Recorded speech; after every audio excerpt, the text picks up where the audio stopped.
Welcome to Wicked Nightmares Horror Stories. These are real events we told as haunting bedtime tales. Let's get into it. It was February 1959, deep in the frozen Ural Mountains of Soviet Russia. A group of 10 experienced hikers from the Ural Polytechnic Institute prepared for an expedition that would test their strength, skill, and endurance. Leading them was Igor Dyatlov, a 23-year-old engineering student with a reputation for discipline and precision. The group's goal was to reach Mount Otorten, a remote peak far beyond civilization. The conditions would be harsh, but for them, that was the point. This was a challenge worthy of elite hikers. The team consisted of men and women in their early 20s, all seasoned outdoors people. They were cheerful, intelligent, and confident. They took photos, joked in their diaries, and talked about what they'd do once they got back. But one of them, Yuri Yudin, would never make it that far. Partway through the journey, he developed severe knee and back pain and had to turn back. He said goodbye to his friends, unaware that it would be the last time he'd ever see them alive. The remaining 9 pressed on, skiing through snow and wind, climbing higher toward the area known as Kolet-Syakhl, a mountain whose name in the local Monsey language meant, Dead Mountain. They laughed as they set up camp near its slopes, unaware that something was watching them from the shadows of the storm. On February 1st, the hikers made camp on the eastern slope of Kolet-Syakhl. The weather had turned brutal. Visibility was poor, and temperatures had plunged far below zero. Some investigators later believed they were forced to stop there by the worsening storm, unable to see the forest that would have offered shelter just a mile downhill. But Igor Dyatlov, the group's confident leader, decided they'd camp right where they stood, on the slope itself. It was a bold decision, one that spoke to their experience and pride. They'd faced worse before. The group trusted him completely. As the wind howled around them, they worked in silence, slicing through the snow with their skis and shovels to flatten the ground. Their hands were numb, their breath freezing in midair, but they laughed between gusts, making jokes, shouting over the storm. By nightfall, they pitched their large canvas tent, anchored it against the slope, and crawled inside, 9 young adventurers huddled together against the biting cold. They ate dinner, took photos, and wrote in their diaries by the light of a flickering lantern. Their last recorded entry read, "The wind is strong. We feel we can conquer anything." Then they zipped up the tent, and went to sleep. Sometime between midnight and dawn, something happened. No one knows exactly what. There were no witnesses. But what's certain is that the group woke up in chaos. Something, or someone, terrified them so completely that 9 experienced hikers, people trained to survive blizzards, ripped their way out of their own tent from the inside, barefoot and half-dressed, into sub-zero temperatures. When rescuers finally found the campsite 2 weeks later, the scene looked wrong. The tent was still standing, half buried in snow, eerily preserved. But it wasn't unzipped, it had been slashed open from the inside with a knife. Their boots and jackets were still neatly arranged along the edges. Their food was laid out as if they'd been about to eat. It was like they had been interrupted mid-breath, and fled. Investigators followed the trail of footprints leading away from the tent. The prints were clear at first, bare feet, socks, even one with a single shoe. They stretched nearly a mile downhill before vanishing into the trees. There, at the edge of the forest, searchers found the first 2 bodies, Yuri Doroshenko and Georgy Krivonischenko. They were barefoot, dressed only in underwear, lying beside the remains of a small campfire. The branches above them were broken high up, as if one of them had climbed to look for the tent, or to escape something. Their hands were torn and raw, as though they had clawed desperately at the bark. It looked like they had tried to survive the freezing night by building a fire, but the cold had been merciless. Not far from there, 3 more bodies were discovered, Dyatlov, Kolmogorova, and Slobodin, positioned in a straight line leading back toward the tent. They had collapsed at intervals, one after another, as if each had fallen trying to crawl back home. The remaining 4 hikers were missing. For months, their bodies lay hidden beneath the snow until spring revealed them. When rescuers finally found them in a ravine deeper in the forest, the horror of what had really happened began to unfold. Two of them had massive internal injuries, crushed ribs, fractured skulls, but with no visible wounds, as though hit by an invisible force. One of the women was missing her eyes and tongue. Another was lying face down in running water, her body tinted an unnatural orange from exposure. The autopsy reports left investigators speechless. The official conclusion described the cause of death as a compelling natural force. No explanation beyond that. Then came another disturbing discovery. The clothing on some of the hikers tested positive for radiation. Not a trace amount, enough to raise alarms. No one could explain how or why. The area was closed off by Soviet authorities, and details were suppressed for decades. But among locals, stories began to spread. Some spoke of bright orange orbs in the sky the night the hikers died. Others whispered about secret military tests, parachute mines detonated over the mountains, shockwaves strong enough to crush bone without breaking skin. And yet others believed something not human had been out there with them. Something ancient. Something that didn't belong. The more investigators dug, the stranger it got. Why were the tent slashes from the inside? Why did they run barefoot into the dark? Why was there radiation on their cloth? And how could their injuries be so catastrophic without any external trauma? No one could agree on a single theory. Every explanation only raised more questions. Whatever happened that night on Kholat Syakhl, it was fast, violent, and utterly terrifying. 9 people vanished into the snow, leaving behind a scene so bizarre that even seasoned investigators described it as something out of a nightmare. And all that remained was their silent camp, a torn tent, untouched food, and the lingering echo of panic frozen forever into the ice. To this day, no one knows what the hikers saw in those final moments. Some say it was an avalanche. Some say it was the government. Others believe it was something that can't be explained at all. What we know for certain is that whatever scared them that night didn't just come from outside the tent. It came from within. When the group failed to return, their families knew something was wrong. These were experienced hikers, disciplined and organized. They had mapped everything, planned every stop, and left detailed notes of when they'd be back. Days passed. No word. No signal. Just silence. On February 20th, search teams were dispatched. Students, volunteers, soldiers, and even pilots joined the hunt. The Ural Mountains were unforgiving. Winds howled through the valleys like screaming voices, and snow swallowed everything in sight. The rescuers trudged through waist-deep drifts, scanning for any sign of life. Then, on the 9th day, a volunteer spotted something bright against the endless white, a flash of orange fabric peeking through the snow. It was the hiker's tent. Half collapsed, half buried, but still standing against the wind. As they approached, what they saw made no sense. The tent hadn't been blown open or torn by animals, it had been slashed open from the inside. Several long cuts ran through the thick canvas, like frantic escape routes. Inside, everything was neatly arranged, boots lined up, coats FO. Food laid out as if they'd been about to eat. Their cameras and diaries were untouched. It was like they'd planned to come back, but never did.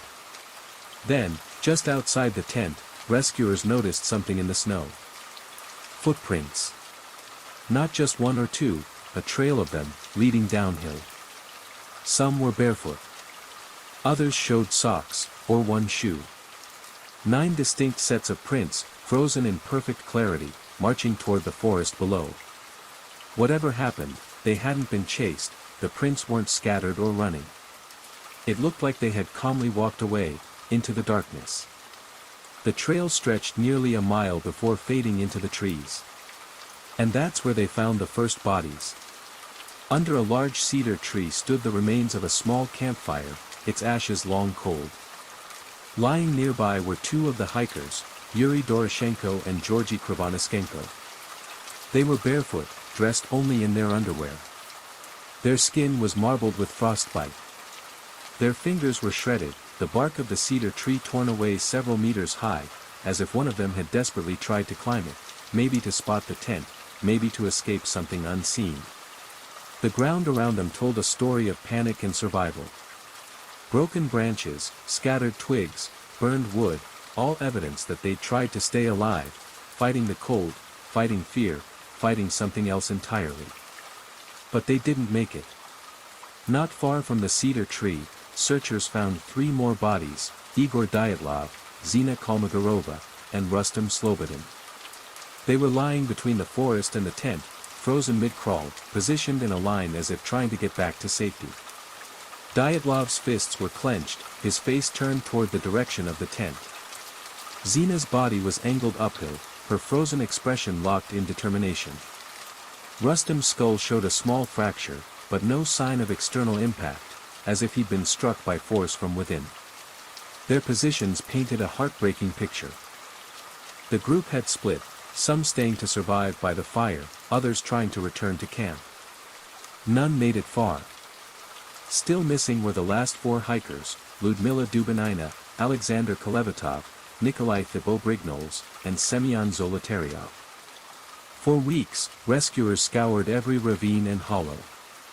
The snow was too deep, the terrain too harsh. Winter swallowed the mountain, hiding its secrets. Then, as the thaw came months later, a rescue team found a small ravine deeper in the forest. And there, buried under 4 meters of snow, they found them. But what they discovered didn't just deepen the mystery, it twisted it into something far darker. The last 4 bodies were lying close together, partially dressed in clothes that belonged to the others, proof that after the first deaths, the survivors had tried to share what little warmth they had left.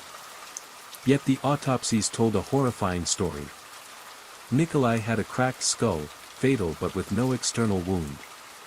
Semyon and Ludmila had massive internal injuries, broken ribs, crushed chests, similar to victims of a high-speed car crash.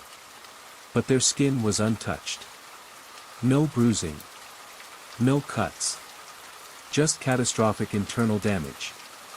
Ludmila's body was the most disturbing. She was missing her tongue, her eyes, and parts of her lips, all gone. The official report claimed animals might have done it after death, but some rescuers didn't believe that. They said the wounds looked deliberate. Even stranger, the clothing they'd been wearing tested positive for radiation. Not a trace amount but high enough to set off Geiger counters. Where could it have come from? Theories began to spiral. Some said it was an avalanche, others whispered about military tests, parachute mines or sonic weapons. Locals spoke of orange orbs floating in the night sky. And a few believed something not human had found them in that forest. But the truth was, no one could explain it. 9 people went into those mountains.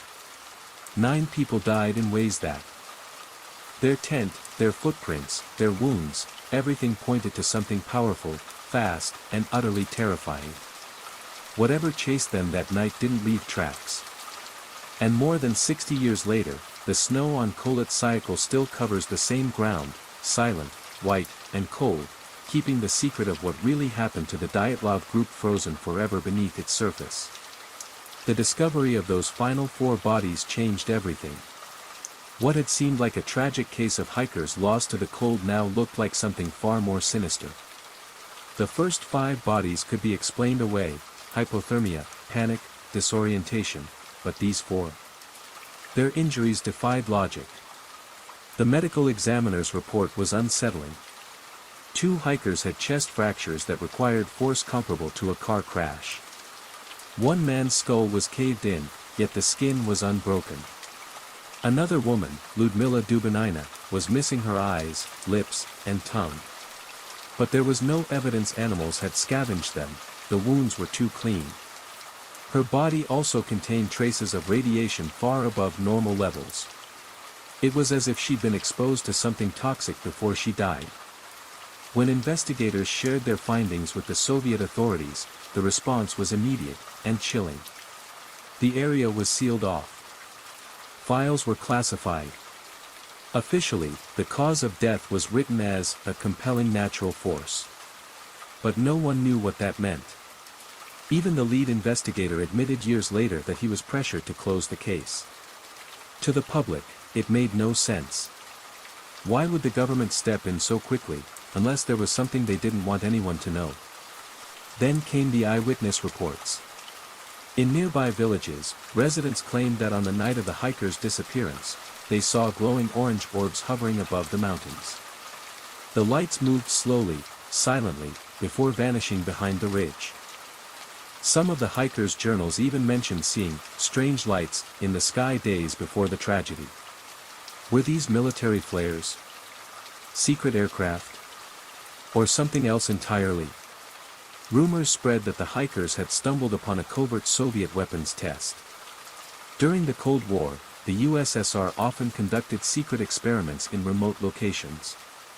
Some theorized the group had been caught in the blast of a parachute mine, a weapon designed to detonate above the ground, creating shockwaves powerful enough to crush bones without leaving external wounds. That could explain the internal trauma, and the glowing lights. But if it was a military test, why were civilians allowed anywhere near it? And why had their clothes tested positive for radiation? Other theories were even stranger. Locals spoke of a legendary creature said to inhabit the Ural Mountains, a massive, humanoid figure they called the Menk, similar to the Yeti.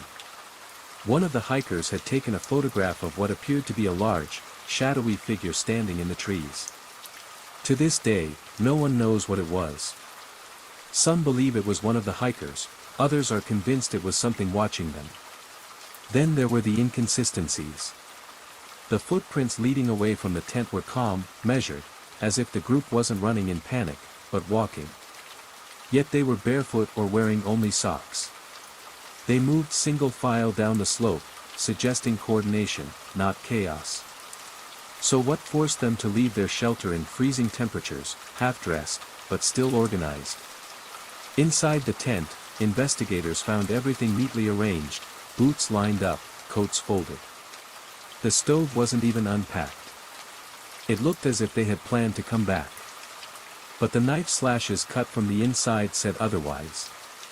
Adding to the confusion, the last photo taken on one of their cameras showed bright, glowing orbs in the night sky. Some claim it was overexposure or a flash reflection. Others believe it captured the lights villagers had seen that same night. Whatever it was, it scared them enough to tear their way out into the deadly cold.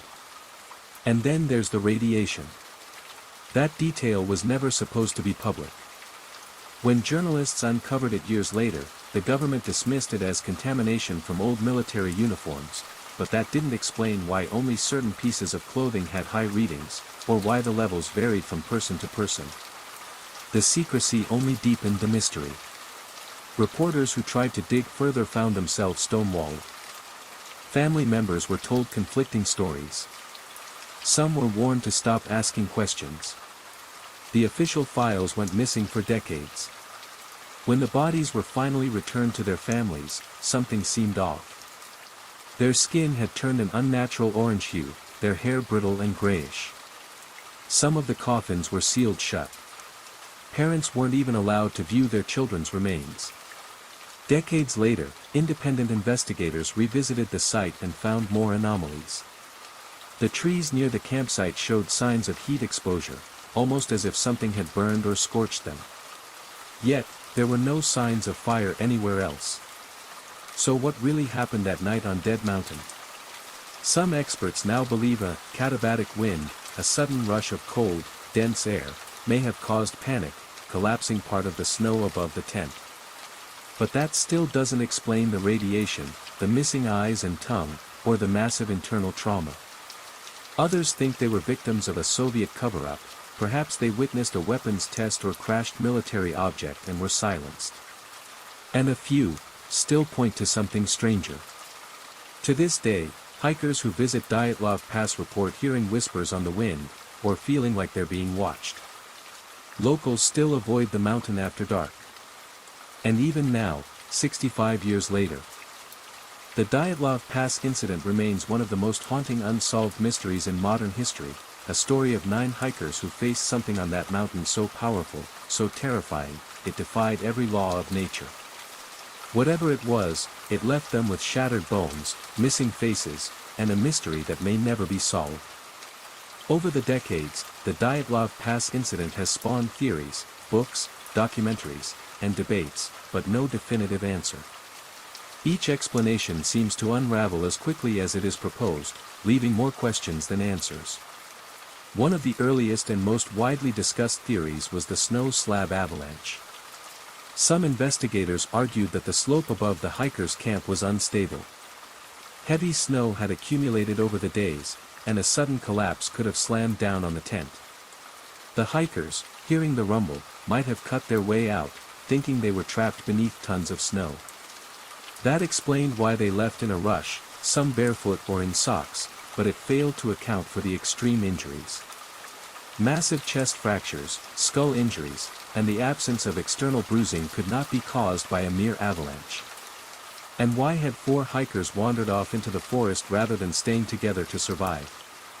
Others leaned toward a military cover-up. The Soviet Union was conducting tests in remote areas of the Urals. Some theorists suggested that the hikers accidentally wandered into a restricted zone and witnessed secret experiments. The glowing orbs seen in the sky that night were interpreted as flares, aircraft, or experimental devices. Could the hikers have been struck by a shockwave from a nearby detonation? That might explain the internal injuries, the strange burns on clothing, and even the traces of radiation. But once again, there were problems. Military weapons testing typically left behind craters, debris, or evidence of explosives. At Dyatlov Pass, the snow was unmarked except for the hikers' footprints. And if it was a military test, why did the injuries vary so dramatically? Why did some hikers have crushed chests while others had missing facial tissue? Then there were the orange orbs. Locals living miles away claimed to see strange lights floating above the pass that night.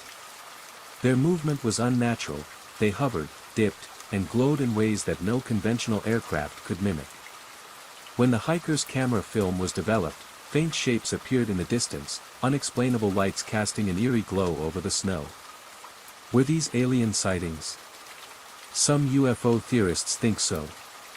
Others claim it could have been reflections, but that doesn't explain why all 9 hikers reacted the same way, fleeing the tent, abandoning clothes, and heading into the deadly cold. The journals added another layer of mystery. Investigators pored over each page. For weeks before the incident, the entries were normal, accounts of hiking, maps, jokes, observations about the weather. They described the trails, the landscapes, and the camaraderie among the group. Nothing hinted at panic. Their meals were prepared and eaten calmly, their camp orderly. The entries suggest that whatever struck them hit suddenly, leaving no time to rationalize, no time to grab boots or coats for all of them. They had trusted their leader, Igor Dyatlov, to keep them safe. And whatever force confronted them, it overpowered that trust instantly. Some experts have speculated about a KGB experiment, suggesting that the hikers were deliberately exposed to a test they shouldn't have seen. Others think it could have been a natural phenomenon so rare and violent it left no trace, an unknown type of wind vortex, a sudden atmospheric pressure wave, or a catastrophic infrasound event that drove the group into terror. Researchers have recreated the conditions, demonstrating that certain wind patterns could produce tones that cause extreme panic, dizziness, and disorientation. Could a sound alone have driven the hikers from the safety of their tent into the icy dark? Then there are the bodies themselves. The first 5 were found in positions suggesting they had fled, trying to find shelter. But the last 4 were in the ravine, their injuries horrific and unexplained. 2 with massive chest fractures, 1 with a crushed skull, and Ludmila Dubinina missing her tongue, eyes, and lips. Yet their skin remained unbroken. Could some force, natural or man-made, generate pressure strong enough to fracture bones internally without leaving external trauma? The answer is still debated. Radiation complicates the story further. Certain patches of clothing tested positive for radiation far above normal. Was it a relic of military testing, contamination from an experiment, or something more bizarre? The Soviet authorities offered no clear explanation. Some researchers suggest it might have been residual from radioactive materials used in nearby projects. Others think it might have been deliberate contamination to discredit eyewitness accounts. Even small details fuel speculation. The tent had been cut open from the inside, suggesting that the hikers didn't leave gradually or rationally. Their shoes and clothes were left behind. Some of the hikers stripped down to underwear in sub-zero temperatures. Why? Did they believe it would protect them from some invisible threat? Did they think they were hallucinating from cold or panic? Or were they trying to escape something in a state of sheer terror? The trees nearby also offer eerie clues. Branches were broken high above the ground, as if someone or something had scaled them in a panic or perhaps tried to find help. There were reports of snow disturbed unusually around the area, not consistent with normal hiking patterns. Some think these anomalies were caused by the avalanche. Others think they suggest the presence of an external force, unknown and unseen. Families of the hikers received fuel. Corpses returned to relatives were bizarrely altered. Some bodies had a strange orange tinge, hair brittle, and hands cracked. Photos of the victims circulated, horrifyingly illustrating that these weren't ordinary deaths. Despite decades of speculation and official investigations, each new theory seemed to contradict the last. For years, the site itself was avoided. Locals swear the mountain is cursed. Hikers today report strange feelings, sudden chills, and shadows moving through the trees that seem impossible.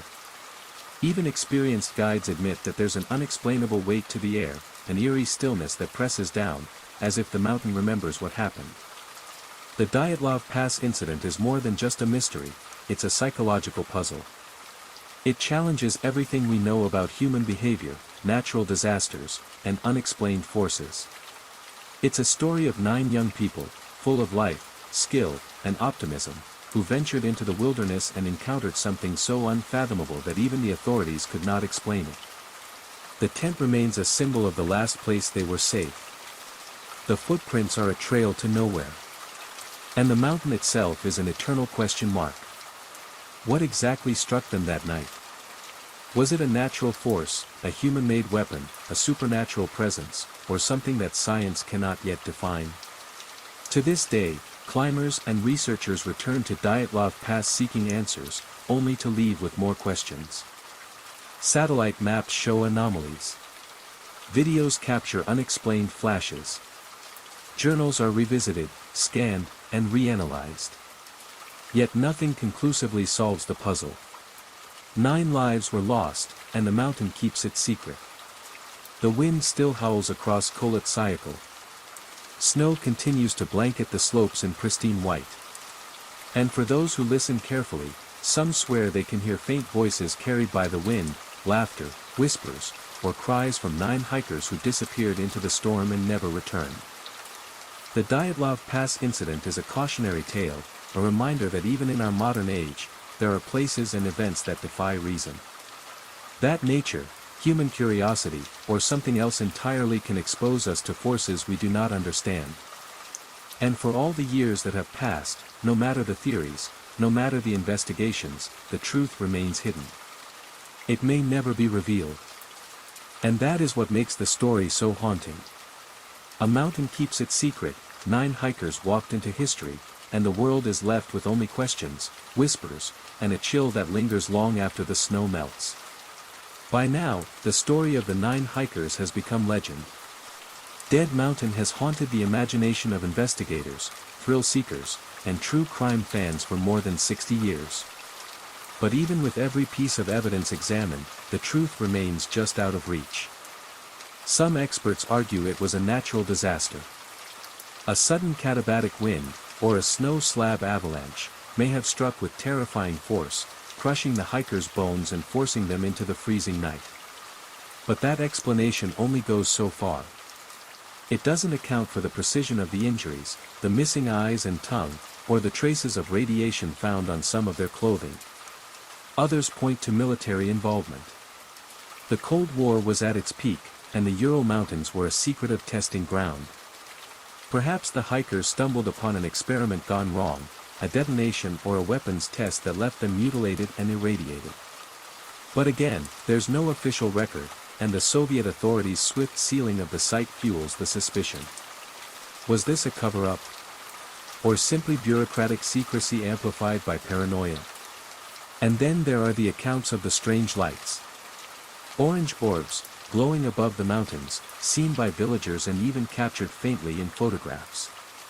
Were these flares, military craft, or something more, unnatural? Could a creature, unknown and powerful, have terrorized them that night? Eyewitnesses speak of a large shadow in the trees, one that seems almost impossibly big, moving silently.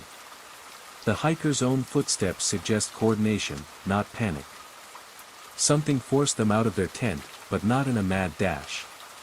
They walked, perhaps toward an unknown threat they couldn't confront, toward something waiting in the dark. Each theory has pieces that fit, yet none fits perfectly. And that is what makes the Dyatlov Pass incident so chilling. It's a puzzle with missing pieces. Each explanation, natural, military, or supernatural, has horrifying implications. Natural forces can be brutal beyond imagination. Secret experiments can turn ordinary people into collateral damage. And if something else, something truly unknown, exists on Dead Mountain, then the 9 hikers may have encountered a force beyond comprehension. What we do know is this: 9 young, experienced hikers vanished in the night, leaving behind evidence that defies logic. Their footprints froze in the snow, their tent cut open from the inside, their bodies showing trauma that no human force could inflict. They were terrified, yet methodical, orderly yet exposed to death. And the mountain still whispers their story. Some who visit Dyatlov Pass today report a feeling of being watched, a heaviness in the air, faint voices carried on the wind. The locals avoid the mountain at night, wary of the same force that claimed the hikers decades ago. And for anyone reading or listening to this story in the dark, it leaves the same unsettling question: what could make 9 capable, prepared people leave the safety of their tent in the dead of night, into a storm so fierce it would kill them within minutes?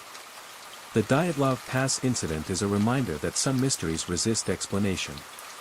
Some questions remain unanswered, no matter how many experts investigate, no matter how many theories are proposed. And sometimes, that uncertainty is what makes a story unforgettable. It was August 1966, in a quiet neighborhood on Vinton Hill, a small, tree-lined slope in Niterói, Brazil. The kind of place where everyone knew everyone else, where children played in the streets until the sun dipped below the horizon, and life moved at a measured, predictable pace. Except on this day, predictability was shattered. 2 men were found dead, lying side by side, on the grass at the base of the hill. At first glance, it might have looked almost peaceful. They were neatly dressed, as though preparing for some formal event. Their shoes were polished to a mirror-like shine. Their hands rested calmly at their sides, and on their faces, lead masks. Cold, featureless, metallic shields covering their eyes and noses, like something pulled straight from a horror movie or a science experiment gone terribly wrong. Nearby, investigators discovered several items that made the scene even stranger: empty bottles, one with a faint chemical smell, another suspiciously clean, a small notebook filled with cryptic instructions, written in precise, careful handwriting, and a handful of capsules whose contents would later confound toxicologists. No signs of a struggle. No evidence of an intruder. Nothing that suggested a fight, robbery, or anything you'd typically associate with murder. The police were baffled. Even seasoned officers, the kind who had seen decades of human depravity, were left staring at the scene in disbelief. It didn't look like a crime. It didn't look like an accident. And yet, it was impossible to ignore the sense that something extraordinary had occurred here. Some kind of ritual. Or an experiment gone wrong. The scene radiated a cold, calculated precision, like someone had planned every detail, except for the outcome. The neighborhood was abuzz. Rumors spread quickly, whispered conversations filling the streets. Some claimed the men were involved in spiritual experiments, attempting to contact another plane of existence. Others suspected more sinister possibilities, secret cults, occult rituals, maybe even extraterrestrial involvement. But no one could explain why two ordinary men, living quiet lives in an unassuming neighborhood, would end up dead in such a bizarre way. As night fell over Bedtime Hill, the mystery deepened. Police cordoned off the area, curious neighbors peered through fences, and journalists began arriving, hungry for details. But the truth, whatever it was, remained just out of reach, hidden behind those cold, metallic masks. And in that moment, one thing became terrifyingly clear: what had happened here was not just a tragedy. It was a puzzle, and nobody, neither the authorities nor the local residents, had the key. The men were later identified as Manuel Pereira de Cruz and Miguel José Viana, both in their 30s, and in the eyes of their neighbors, they were unremarkable. At least at first glance. Quiet men who kept to themselves, with a modest routine that never seemed to raise suspicion. They were polite, orderly, and always a little different from the rest of the neighborhood, but in a way that was hard to define. Neighbors recalled seeing them spend long hours in their small apartment, hunched over notebooks, scribbling diagrams, or reading thick, worn volumes that smelled faintly of chemicals and paper. They spoke little of their work, only hinting at ideas that sounded strange, sometimes impossible, traveling beyond the limits of the human mind, communicating with forces invisible to most, or even glimpsing the unknown. It wasn't just curiosity that defined them, it was obsession. Both men were deeply interested in spiritualism, science, and the obscure boundary where the two intersected. Manuel had a quiet intensity about him, a man who moved with purpose and rarely smiled, but whose eyes seemed to see things others could not.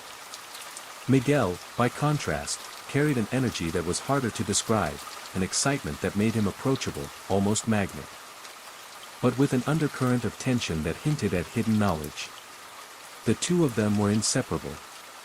They shared ideas, experiments, and a vision, a belief that the human mind could access something beyond ordinary reality. Letters and journals found later described their attempts to reach higher consciousness, to open themselves to forces and realms unseen. They wrote about vibrations, signals, and energies that supposedly existed all around us, things that could be felt if one knew the right method. Some of their experiments were mundane, almost comical by comparison: meditative exercises, attempts at telepathy, and carefully controlled sensory deprivation. But other experiments were far more bizarre. Reports hinted at the use of chemicals intended to alter perception, bottles containing unknown substances, and complex rituals performed with meticulous precision. These weren't casual attempts at spiritual growth, they were serious, deliberate, and dangerous experiments with the mind and the unknown. And yet, despite all their studies and meticulous notes, nothing in their lives suggested they were on a path that would end here, in the open, faces covered with lead masks, lying side by side on the grass like statues frozen in a moment of time. It seemed impossible that such ordinary men could end their lives, or meet their deaths, in a way so extraordinary. Some who knew them speculated that the masks themselves were symbolic, meant to shield the eyes from some unseen force or light, a precaution against whatever they expected to encounter. Others suggested that the capsules found near their bodies were intended to prepare them for an altered state, perhaps even to transcend the physical entirely. The notebooks, with their cryptic instructions, seemed to confirm it. These men were following a plan, a ritual, a procedure they had mapped out with precision. Yet, for all the preparation, something went wrong. Or perhaps, something went beyond human understanding. Manuel and Miguel had vanished into whatever they were trying to reach, leaving only the most surreal scene imaginable for those who discovered them. Police officers, forensic experts, and curious neighbors all struggled to reconcile the image of these carefully prepared men with the eerie finality of death. What exactly were they trying to do? And why did it end here, in a quiet neighborhood on Bedtime Hill, with no one to witness their final experiment except the officers and a growing crowd of onlookers? There was no sign of panic. No sign of struggle. Nothing to indicate fear. Only the calm, methodical execution of something so strange, so otherworldly, that it defied ordinary explanation. It was as if Manuel and Miguel had stepped into a world beyond our own, a world they had longed to find, but somehow, the world they sought did not answer back. Or perhaps it did. And that is what made the lead mask's case one of the most unsettling, perplexing, and enduring mysteries in Brazilian history. Two men, brilliant or obsessed, attempting to pierce the veil of reality, only to leave behind a scene that haunted everyone who saw it. Even now, decades later, the story of Manuel Pereira de Cruz and Miguel José Viana lingers in the imagination, a chilling reminder of how far curiosity can take a person and how thin the line can be between discovery and disaster. Investigators combing the scene found a small notebook lying on the grass nearby, its pages worn and carefully written in neat, precise handwriting. At first glance, it looked like an ordinary notebook, the kind a student might carry to jot down reminders. But as the police flipped through the pages, it became immediately clear that this was no ordinary journal. Every line, every sentence, carried purpose. There were detailed calculations, strange diagrams, and notes about timing and positioning. The handwriting was almost obsessive in its precision, each letter neatly formed. Each instruction underlined and marked with care. Then came the page that would confound the investigators more than anything else. It read like a set of instructions for a ritual, or perhaps a scientific experiment beyond comprehension. Be at the specified location at 6 p.m. Wear the lead masks. Take the capsules. Wait for the signal. For seasoned police officers, the instructions were immediately perplexing. Capsules. Lead masks. Signal. None of it made sense. There was no context, no explanation, nothing to indicate what these men expected to happen. The words were precise, clinical even, but they led to nowhere. It sounded like the kind of thing you'd read in a science fiction story, or a dark novel about spiritualism, not a real-life tragedy that had ended with two men lying dead in a quiet Brazilian neighborhood. The capsules were taken for testing. Police feared they might contain poison, hallucinogens, or some chemical intended to alter perception. But toxicology came back clean. The capsules were inert. Harmless. And yet, they had been ingested, or at least placed near these men at the time of their deaths. Bottles scattered across the scene were tested as well. They contained chemicals, yes, but nothing lethal, nothing that could have caused sudden death. Nothing that could explain how two seemingly healthy men could die simultaneously without leaving any trace of trauma. And then there were the masks. Lead masks. Cold, metallic, covering the eyes and noses of both men. Why lead? Was it meant to shield them from something physical, like light or radiation? Or was it entirely symbolic, part of some ritual meant to protect them as they reached for a state of higher consciousness? Investigators and journalists alike would struggle for decades to explain this choice. Even today, the image of two grown men lying in neat clothes, shoes polished, faces obscured by metallic masks, has the power to chill anyone who imagines it. The scene itself suggested careful planning. Every detail was deliberate. Their clothes were immaculate, shoes polished to a mirror shine, hands resting calmly by their sides. There was no evidence of struggle, no sign that anyone else had been involved. Nothing indicated foul play. Whatever had happened, Manuel and Miguel had executed it themselves, and executed it with remarkable precision. Witnesses described the men leaving their apartment that day as if it were just another day. Calm, collected, entirely ordinary. No nervous glances, no sudden rushes to finish chores, no frantic farewells. They walked out like men who knew exactly what was about to happen, and who were perfectly at ease with it. As investigators dug deeper, the questions mounted. What exactly was the signal they were waiting for? Some theorized that the men had believed they would see a light, hear a sound, or feel a presence from another realm, a communication from a dimension beyond ordinary human perception. Others wondered whether they had attempted some form of self-induced transcendence, trying to reach a higher state of consciousness that would allow them to interact with forces invisible to the rest of us. And then there were the theories that seemed almost impossible to entertain, yet couldn't be entirely dismissed. Had they been attempting contact with extraterrestrial intelligence? Some researchers pointed to their interest in spiritualism, the occult, and experimental psychology. Their notes contained references to vibrations, energies, and phenomena that the average person would dismiss as fantasy. But Manuel and Miguel treated them with rigorous seriousness.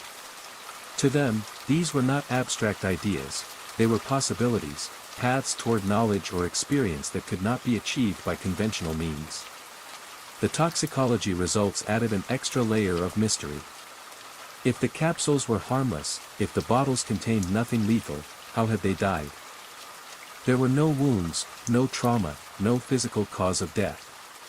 It was as if the very act of waiting, of participating in the ritual, had been enough to end their lives. The more conventional explanations were eliminated, the more the case drifted into territory that seemed almost supernatural. Every detail suggested intention. Every element of the scene, from the neat clothing to the carefully positioned bodies, implied that the men had meticulously prepared for what was to come. And yet, despite this preparation, the outcome was catastrophic, or at least, it appeared that way. Two men who had sought knowledge, who had pursued something extraordinary, had vanished into mystery. Their deaths were not violent, nor messy, they were precise, clean, and eerily controlled. The public reaction added another layer of intrigue. Neighbors whispered about cults, occult rituals, and strange practices. Journalists speculated endlessly about what the men had been doing, sometimes leaning toward the sensational, sometimes toward the rational. Books and articles would later describe them as either spiritual seekers or dangerously obsessed men, but no consensus ever emerged.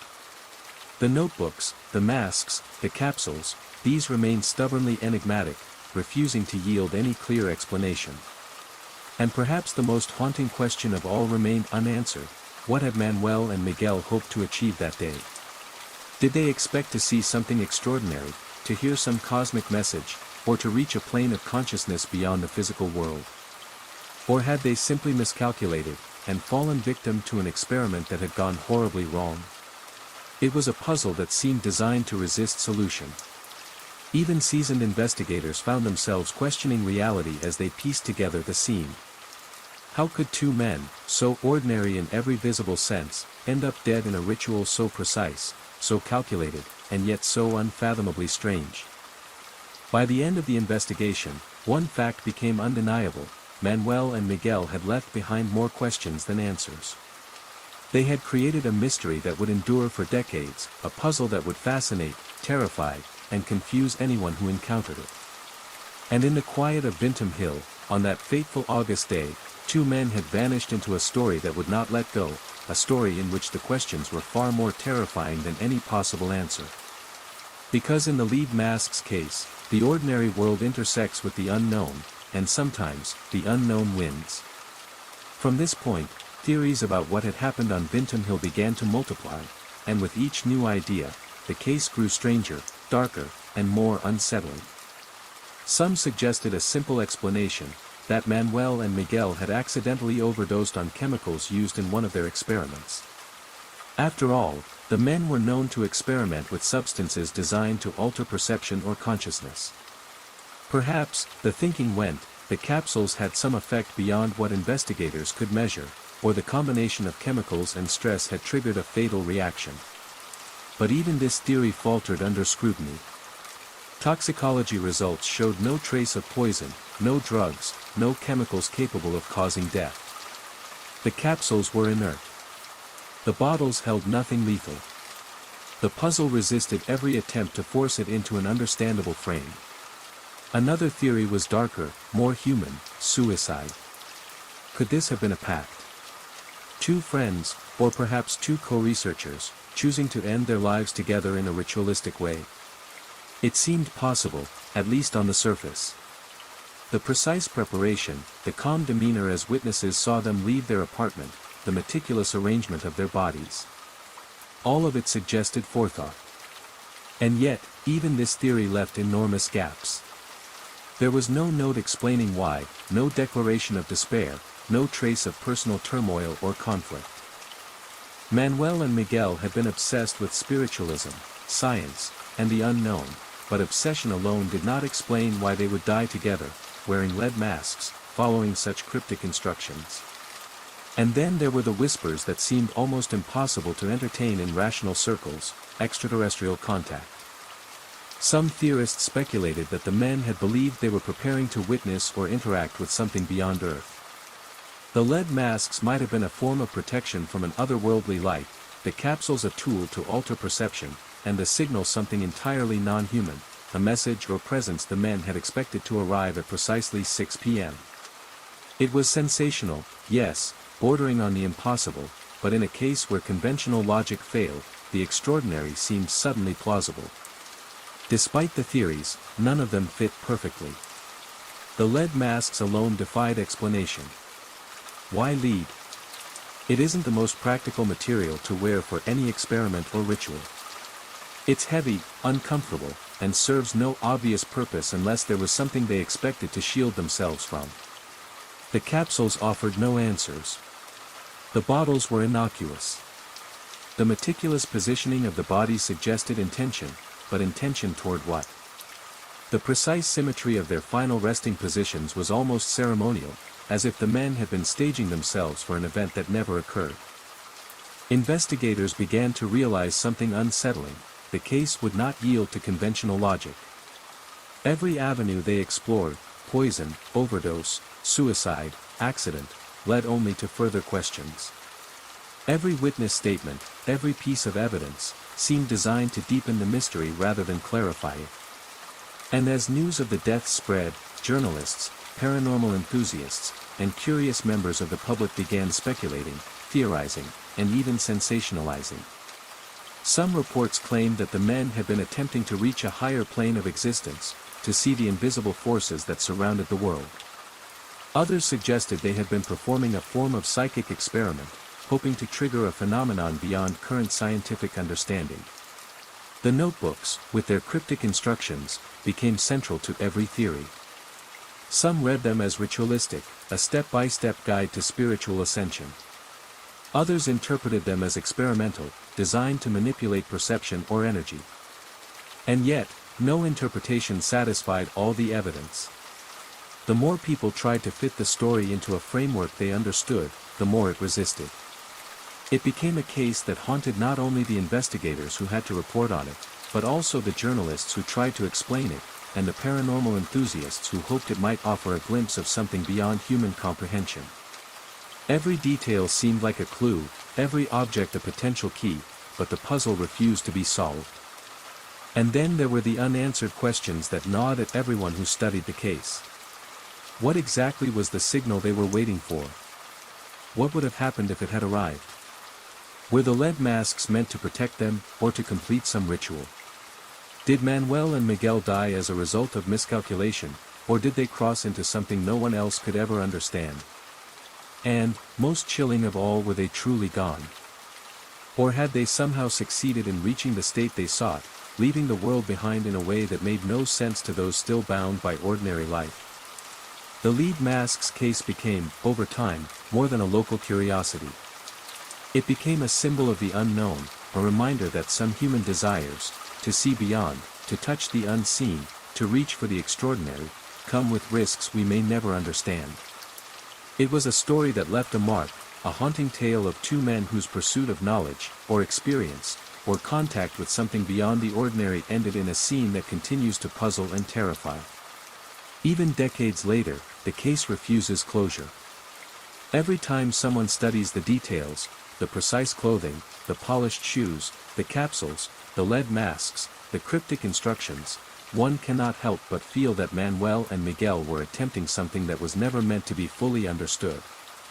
That they were walking along a path that few humans would ever tread, and in doing so, created a mystery that still captures the imagination, chills the spine, and reminds us that sometimes the questions themselves are far scarier than any answer could ever be.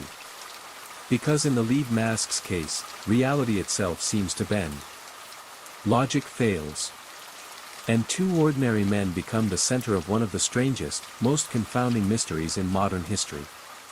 Decades have passed since that August day in 1966, but the lead mask's case continues to haunt anyone who studies it.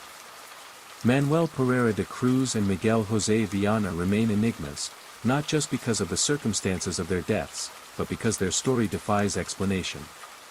The police closed the case as death under mysterious circumstances, with ritualistic overtones, yet closure never truly came. Forensic experts, historians, and journalists still debate what happened. All that remains are the worn notebooks, the inert capsules, and the cold, metallic masks, so stark against the calm green grass of Bintam Hill. That was another real bedtime story from Wicked Nightmares Horror Stories. Make sure you subscribe so you don't miss what comes next.